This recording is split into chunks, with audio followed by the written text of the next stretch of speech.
আমার বয়ফ্রেন্ডের অস্বাভাবিক আজাইরা আবদার নিয়ে এটা নিয়ে আমার অনেক প্রবলেম। ওই দিন আমি আমার বয়ফ্রেন্ডের সাথে একটা রেস্টুরেন্টে ডেটে গেলাম। তো তখন আমার বয়ফ্রেন্ড আমারে বলল, এই দেখাও না।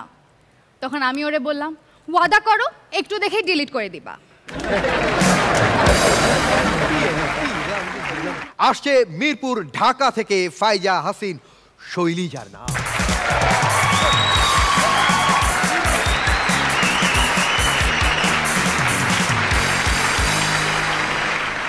বেশিরভাগ জায়গায় গেলে সবাই আমাকে একটা প্রশ্নই করে, আপনার সমস্যাটা কি? আজকে আমি ওইটাই বলতে আসছি। আমাদের মেয়েদের মেকআপ করা নিয়ে সবার অনেক সমস্যা। যেদিন আমি বাসা থেকে মেকআপ করে বের হই ওই দিন বলে ফেক বিউটি, প্লাস্টিক। আর যেদিন আমি মেকআপ ছাড়া বের হই ওই দিন বলে মন খারাপ, অসুস্থ। আমরা মেয়েরা যখন সিএনজিতে উঠি তখন সিএনজিওয়ালা এরকম লুকিং গ্লাস চেঞ্জ করে বারবার পিছনে তাকায়। তো একদিন আমি মামাকে বলেই ফেললাম, আপনার ফোন আছে? বলে হ্যাঁ। সে ফোনটা দেন। পরে আমি সেলফি তুলে মামাকে দিলাম, দিয়ে বললাম এখন রাস্তায় মনোযোগ দেন, বাসায় যে আমাকে মন ভইরা দেখেন। আমাদের মেয়েদের প্রেম করা নিয়ে আমাদের মাদেরও অনেক সমস্যা। আমার মায়ের কথাই বলি, আমার বয়স যখন 13 বছর ছিল তখন আমার মা আমাকে বলতো, তুই এই ছেলের সাথে কথা বইলা দেখ। আর আমার বয়স 23 বছর হওয়ার পর আমার মা একই কথা বলে, শুধু টোনটা ডিফারেন্ট, তুই এই ছেলের সাথে কথা বইলাই দেখ। সুন্দরী মেয়েরা যখন ফেসবুকে স্ট্যাটাস দেয় আমার প্রচণ্ড জ্বর, প্রচণ্ড মাথা ব্যথা, সঙ্গে সঙ্গে ছেলেরা কমেন্ট করা শুরু করবে, প্যারাসিটামল খাও। আরেকজন বলবে জলপট্টি দাও। একজন তো বলবে তোর বাসার ঠিকানা দাও, আমি মেডিসিন নিয়ে আসতেছি। কিন্তু এই স্ট্যাটাসটা যদি কোনো ছেলে দিত তাহলে কমেন্টগুলো এরকম আসতো, মাথাটা বাইরাইয়া ফাড়াইয়া ফেল, গ্রিলের সাথে বান্ধা রাখ, তুই আমার মাইয়া গুমতো করস কেন? আমার দাদাও সেম রোগেই মারা গিয়েছিল।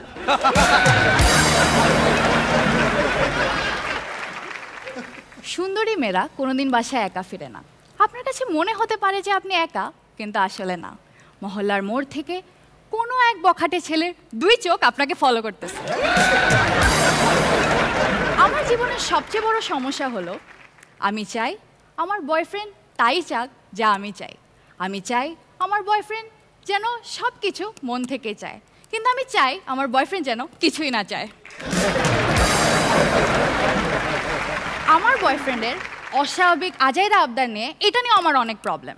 ওই দিন আমি আমার বয়ফ্রেন্ডের সাথে একটা রেস্টুরেন্টে ডেটে গেলাম।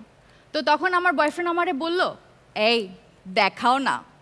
তখন আমি ওরে বললাম, ওয়াদা করো একটু দেখেই ডিলিট করে দিবা। আমাদের মেয়েদের হেলথ নিয়ে আমাদের আশেপাশের পাড়া প্রতিবেশী আত্মীয় স্বজন সবার অনেক সমস্যা। আমার খালা, চাচি, ফুপি যার সাথে দেখা হয় বলে, এই শুকাও না কেন? আরে ভাই আমি শুকাবো কেমনে? বিদেশে যেটা 0 ফিগার আমার দেশে সেটা তোর মায় খাওন দেয় না। আবার অনেক ছেলে বলে আমার তো চিকন মেয়ে পছন্দ। ওদেরকে বলতে চাই, হ্যাঁ হাড্ডি তো কুকুরও পছন্দ করে। অনেক চেষ্টার পর আমি ওজন কমিয়েও ফেলেছিলাম, কিন্তু তাতেও আমার আশেপাশের মানুষের সমস্যা।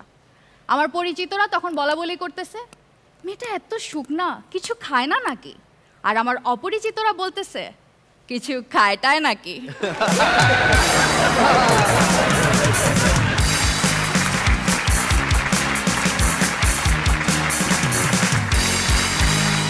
কে বলবে? ইয়েস, শৈলী। মানে শৈলী হচ্ছে একটা টোটাল কমপ্লিট প্যাকেজ একটা পারফর্মার। মানে ওর মধ্যে আমার কাছে কেন জানি মনে হয় শৈলী ফিউচারে এই ইন্ডাস্ট্রিতে হোক, পারফর্মিং ইন্ডাস্ট্রিতে হোক, কোথাও না কোথাও ও একটা সুন্দর অবস্থান তৈরি করতে পারবে।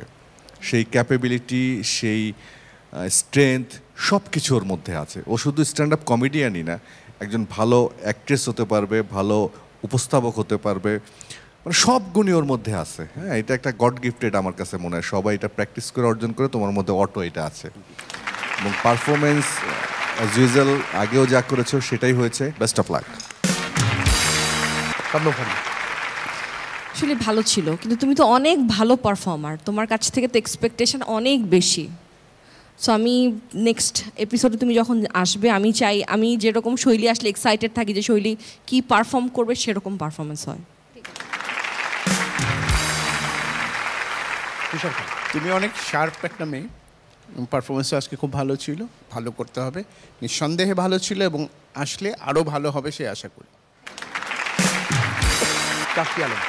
আমি যখন শুনলাম যে তুমি নাকি মিরপুরের, আমিও মিরপুরের, আমি আমিন ভাইকেও জিজ্ঞেস করলাম, বললো যে আমাদের মিরপুরের। তবে আমি চাই আমাদের ওই কথাটা যেন থাকে যে নাচে গানে ভরপুর মিরপুর, তুমি আনন্দ ফুর্তিতে ভরপুর করে দিবা এই হাসো সিজন 7টাকে।